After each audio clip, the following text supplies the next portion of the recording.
దాదాపు ఒక 15 రోజులు నెల రోజుల కిందట రాజ్ తరుణ్ లావణ్య సమస్య ఏదైతే ఉందో వాళ్ళిద్దరు కూడా కాంప్రమైజ్కి వచ్చారు అని అన్నారు. మళ్ళీ తర్వాత సడన్ గా ఈ 3 days నుంచి కూడా మళ్ళా వాళ్ళ పేరెంట్స్ రావడము ఇదంతా కూడా ఇష్యూ.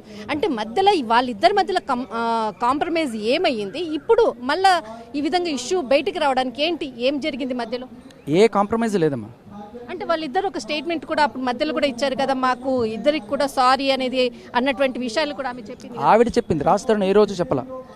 ఆవిడే కేసు పెట్టుకుంది, ఆవిడే సారీ చెప్పింది, ఆవిడే ఇచ్చింది తప్ప రాజ్ తరుణ్ ఏ రోజు కాంప్రమైజ్ అని చెప్పలేదు, ఏ రోజు నీకు ఇల్లు ఇస్తానని చెప్పలేదు, ఏమీ చెప్పలేదు. Raj Tarun never came on media and Raj Tarun never compromised. తర్వాత రాజ్ తరుణ్ ఏదైతే ఇల్లు ఆమె ఉండేటటువంటి ఇల్లు ఒక మంత్రి అంటే ఒక మినిస్టర్కి సంబంధించిన వాళ్ళ యొక్క బంధువులతోటి దాదాపు ఒక 55 లక్షల ఎంతో అమౌంట్ తీసుకున్నారు. వాళ్ళు ఏదైతే డబ్బులు వారం రోజులు ఇవ్వకపోతే ఇల్లు ఖాళీ చేయాలి అన్నటువంటి వాళ్ళు వచ్చి గొడవ చేస్తున్నారు. ఇప్పుడు నేను సూసైడ్ చేసుకోవడానికే కారణము అంటూ ఆమె చెప్తుంది. అసలు ఇది రాజ్ తరుణ్ నిజంగా డబ్బులు తీసుకున్నాడా, లేకపోతే ఈమె ఉందనేసేసి ఆ విధంగా ఈమెను బయటికి తీసుకెళ్లాలన్నటువంటిది ఏదైనా సిచ్యువేషన్ అక్కడ క్రియేట్ చేస్తున్నారా? అదేమ్మా, ఇప్పుడు ఈవిడ ఎంత నిజాలు చెప్తుందో అర్థమైంది. ఇప్పుడు అప్పుడు మీడియా అందరికీ ఏం చెప్తుంది, నాకు రాజ్ తరుణ్తో పెళ్ళైంది, ఆ మస్తాన్ సాయి అనేవాడితో ఏమీ లేదు అందరికీ చెప్పుకుంటుంది. ఆన్ రికార్డ్ ఏమో జడ్జి ముందు ప్రమాణం చేసి ఇట్లా మాటలు చెప్తుంది. ఆవిడ ఇన్ని అబద్ధాలు చెప్తుందో మనం అందరం చూసాం, పచ్చి అబద్ధాలు చెప్తుంది. సో ఇవాళ వాళ్ళకి అమ్మాను వీళ్ళకి అమ్మాను అని చెప్తే ఒక డాక్యుమెంట్ చూపించమనండి. నేను తీసుకొచ్చాను 164, నేను తీసుకొచ్చాను FIR, నేను తీసుకొచ్చాను నీ కంప్లైంట్ అన్నీ ఆన్ రికార్డ్ చూపిస్తున్నాను కదా, ఒక్కటి చూపించలేవా? ఇల్లు నా పేరు మీద చూపించు, పోనీ మంత్రికి అమ్మావు చూపించు. మంత్రికి అమ్మాను అనేది కంత్రి మాట. ఇప్పుడు ఆమె మరి నాకు సూసైడే దిక్కు, నాకు ఇంకా నేను బ్రతకను, పోలీసులకు స్టేషన్లోనే నేను చనిపోతానని అంటుంది. సో ఆవిడ సూసైడ్ చేసుకుంటానంటే ఏమన్నా చేస్తారు, మీ ఆస్తి రాసి చేస్తారా?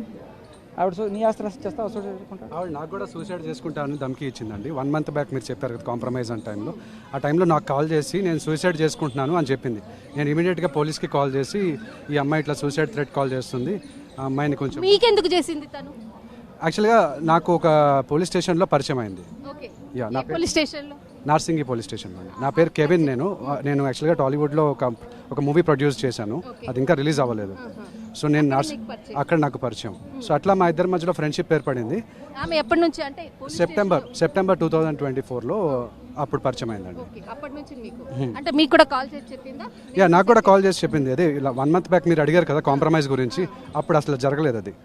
ఆమె నాకు కాల్ చేసింది, అట్లాగే మస్తాన్ సాయి కూడా కాల్ చేసి ఈ అమ్మాయి ఇట్లాగే రాంగ్ సూసైడ్ కాల్స్ చేస్తుంటుంది, ఫాల్స్.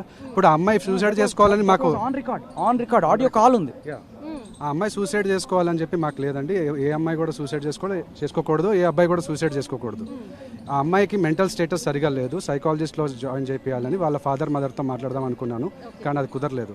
ఆ అమ్మాయి అబద్ధాలు చెప్తుంది. ఇప్పుడు నిన్న ఇంటర్వ్యూలో కూడా నేను సింగపూర్లో MBA చేశానని చెప్పింది. అది అబద్ధం, అది అబద్ధం అని చెప్పింది. అది అబద్ధం. యాక్చువల్ నేను కమెంట్లో కూడా పెట్టాను, ఏదో ఒకసారి చూపించు అని చెప్పేసి.